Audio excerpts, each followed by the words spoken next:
Yep, way better. Should be okay. You're recording? Yep. Yeah, we only got like 15, 20 minutes, about 20 minutes. That's cool. I'll mainly be asking you your story. Cool. Yeah. All right, so it's Donald Payne Jr. from Vision Realty coming to you live, sitting here with Josh Inglis from Chicago, Illinois, an awesome realtor, mentor, coach, investor, rehabber, and construction crew. He's an amazing media guy, by the way, too. So if you catch any of his videos, I'll make sure that his information is below so you can check out some of his cool videos. And the way he promotes his real estate properties is just exquisite. Josh, good to see you. Hey, thanks for having me here. I'm really excited to do this. Absolutely, absolutely. I'm excited to have you too, man. Yeah. So we're sitting here in beautiful Jamaica, just enjoying some time together, learning more about real estate investing.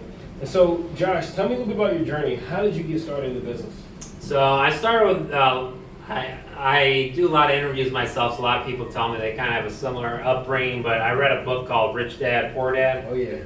by Robert Kiyosaki, and that book just opened my brain up to investing in real estate. Mm-hmm. So after I read that book, I thought I knew everything, and went out and bought my first rental property, and it wasn't the wisest move. I mean, I bought it right at literally like 6 months before the crash, might even be sooner than that, and sure enough, didn't buy it right, paid way too much money for it, lost, I was losing money every month even with the rent, but it got my foot in the door, okay. So I learned what not to do starting out, right? So that was, I was 19 years old when I bought my first rental property. Wow. You were 19. Yeah, 19. Did your mom or dad help you with that as well, or was it all you? No, it was all me. I mean, I went, I graduated young. I think I was, 17 when I graduated high school. Yeah. So, I went to DeVry, like right out of college, and it's kind of like an escalated time to get your degree. So I had a job where I had a good income, so I was able to get a loan right off the bat. I mean, at that time you didn't even need a job probably to get a loan, to get a loan anyway, right? That's why we had the crash. But yeah, so getting the loan actually was not a problem. But obviously I didn't know what I was doing. I read that book, and then from there, I then started just buying a couple more properties after the crash. Mm-hmm. I didn't buy again for another, couple years, but then I bought, the market really tanked, and so took advantage of that and picked up another couple properties from auction. And then, like, what I realized is that I wasn't able to pull my money out of those properties because the banks, before they were lending to anybody, but after the crash, they weren't lending to anyone. Yeah. So all my capital was tied up. So then we evolved, and then we started getting into flipping real estate. Okay. So then we started doing flips. We've bought, fixed, and flipped just over 100 properties. I think somewhere around like 110. And since that time period after, we acquired a few rentals, and then we couldn't refinance. But starting out, we'd only do, my first flip, that actually took me 2 years because I actually bought it to flip it. I hired a realtor that wasn't local. Now that I'm an agent, the thing about local realtors, at least back then, there were different MLSs. Yeah. And they didn't have access to this other MLS where this property was located. Now everything is syndicated, even in that area where this property was located. But that realtor, back then, it wasn't even that long ago, it was more important to have that local realtor because not all the MLSs were synced. Sure. So it wasn't even being promoted to the people that essentially lived there. Yeah. So obviously that was a problem and why it didn't sell. So Josh, before we get into your first deal, okay, your first rehab, let's talk about that first rental property. What made you not just give it back to the bank or throw up your hands and say, well, it's all said and over? Because a lot of people always say, when's a good time to invest? And oftentimes we say we can't always predict the crashes, so it's any time. And obviously you're a success that even though you invested during that time, it didn't ruin you. So tell us more about that.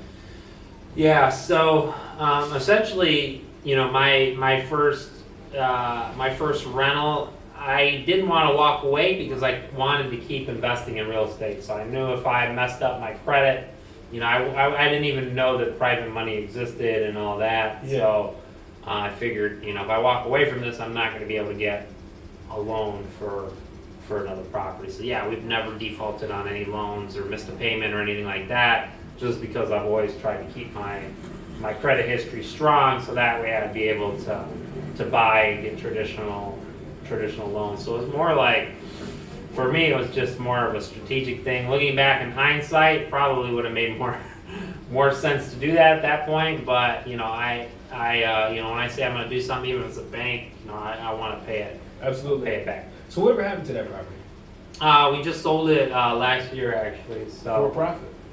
No. Okay. So for us, in my market in the Chicagoland area, condos got affected the most. Okay. What I bought was a condo conversion. Okay. So it wasn't built as a condo. It was originally an apartment that got converted into a condo. Gotcha. And so the condo conversions in our Chicagoland area, a lot of them in the suburbs just got hit worse than any other property type out there. Okay. So after all the holding and all that, it was a loss, but like you said, I didn't give up. I kept doing it, and obviously I got smarter as I went along, and then I learned about creative real estate. Obviously, not just reading one book and thinking I knew everything. Obviously, I didn't know anything at that point, right? I was young, and even at this point, I know a lot of things, but I know that I don't know a lot of things too. That's why we're here at a week-long retreat. I'm constantly educating myself, constantly improving my craft, wanting to get better at what I do, because you can never stop learning. You never want to stop learning, because there's always strategies, ways of thinking that you can apply to your business to make it better. Absolutely. And so, the main thing is I didn't give up, and then we started doing the flip to make up for that initial loss that I was having with that rental property. So let's talk to some of the newer investors out there, people that want to get involved in the market. What are some basic strategies, albeit, that you would say would help somebody get into the market? Yeah, so I think, I know you're a big proponent, myself, is get connected with like a local RIA group or a local real estate meetup group that they're not all created equal. Some of them are just going to be a sales pitch. You go there and they don't encourage networking. Get to a meeting where networking is encouraged, and that the people doing deals aren't just the people that are up front of the room. Like, you want to be in a real estate meetup where the people that are attending the group also do deals too. Absolutely. It's where you're going to get the most value. And then see if you can plug in with them somehow. Maybe you could help source them properties. Maybe you have private money to lend. Even if you don't have a lot of money to lend, you can lend them as a second lien position for a smaller amount. Yeah. But then that's like, I can lend you this money as a second lien position, but I want to be involved and that's how you learn. Yeah. So maybe you don't have money. Maybe what you contribute is your time. Yeah. So plug in. I wish I would have done that starting out. Yeah. Plugging into people that were already successful. Yeah. And learn from them versus the way I did it, which was a school of hard knocks. Yeah. Which is an extremely expensive education. Let's talk about paying for education. There's so many programs out there. I've seen plenty of them. I've bought some of them. I really think that paying for education is well, for the most part, done me well. Talk to me about your experience with that. Yeah, I'm. It depends. There's, if I had to guess, there's probably over 1,000 different real estate education groups you can go. Not all of them are huge, but there's lots of choices for people to take. So, my advice would be like really vet the company. If you go to a seminar and you go to a 3-day weekend, see what else is out there. I mean, when I first started introducing myself to these different education programs out there, I mean, I went to them all. I went to Robert Kiyosaki's event. Yeah. Just the first 3-day initial, I didn't like sign up for stuff. Even at the time, Donald Trump had a program. I think it was Trump University. I went to Armando Montalongo had one. Fortune Builders had one. A bunch of different people I've been to. I still go to some events that some less known names just to see what are their strategies, what are they teaching. Yeah. You could go to these things and pick up. I mean, every 3 days. So I would recommend trying to go to as many of those initial 3-day seminars. Usually, you get attend for like $500. Okay. $1,000, and then tapping into your local RIA. If there's a local education group where people are actually doing deals, I would recommend that versus a national brand, because nothing against the national brands, but a lot of times they don't know the nuances in a particular market. Mm-hmm. And so they may be teaching you, they're teaching you more theory. Now, those theories do work if you work them, but they don't have the inner knowledge. Yeah. So really, more than even the education, is see if you can work with somebody and learn from them, work for them for free to gain that knowledge, because learning from somebody who's doing it, firsthand is crucial. So that's just my take on education. I think it's vitally important, but if you're brand new and you've never done a deal and you want to get into real estate, I don't recommend spending $50,000 right off, tomorrow on a credit card, because that may hurt you. Absolutely. So talk to me about why working with an investor agent like yourself is a good idea for home buyers, sellers, and investors out there. Well, I think especially on the real estate side, and just like yourself, I mean, if a homeowner is looking at buying something, not as something just as, we're looking at it from two aspects. We're looking at, hey, do you love this home? Do you want to move into it? That's great. But also, what's the long-term play with this? Is it a wise decision? So we have a lot of insight to homes that a lot of people, also don't have. It's also, we can guide people on, hey, is this really a good deal or not so much a good deal? Because sometimes, people think it's a good deal, and in reality it's not. So we have a lot of insight that I would say I don't want to say average, but your average real estate agent may not have that insight. And really, we get it more than anyone, because, we're always conscious of, especially now for me, what's the long-term play with anything. Yeah. So really helping people make those wiser decisions. So is there anything else that you'd like to share with the potential investors out there, people that are investing, or just home buyers in the community right now?